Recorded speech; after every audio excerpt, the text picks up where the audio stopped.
L'étincelle, c'est une séparation qui m'a donné envie en fait d'écrire cette histoire, un moment où j'étais en morceaux et où j'avais envie justement de réparer, de recoller. Et en le faisant lire autour de moi, on m'a dit que souvent, quand je parlais des autres, je parlais de moi, et quand je parlais de moi, je parlais des autres. Et ça m'a donné envie de raconter cette histoire.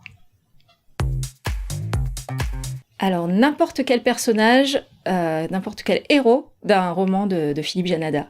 Alors, sa période avant les biographies, parce que ce sont souvent des losers à qui il arrive des histoires impossibles, des amours complètement ratés, et pourtant ils s'en sortent toujours à la fin.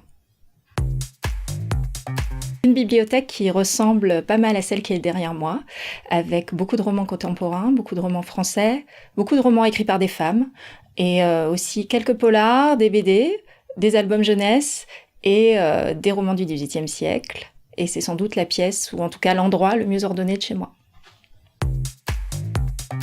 Dans Éparse, je pense que le mot qui revient le plus souvent, c'est le verbe aimer, sous toutes ses coutures, parce qu'il s'agit de parler de l'amour qu'on a pour les autres, de l'amour qu'il faut avoir pour soi, des amours qu'on perd, de celles qu'on retrouve, de l'amour qu'on construit tout au long de sa vie, et que c'est un sujet inépuisable.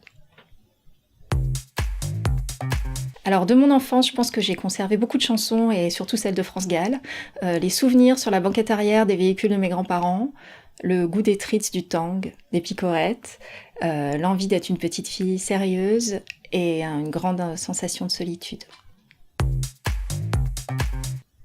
J'écris sur la féminité, j'écris sur le temps qui passe, j'écris sur la mémoire, j'écris sur les instants pour les faire durer plus longtemps, et j'écris pour me rappeler de celle que je suis parfois.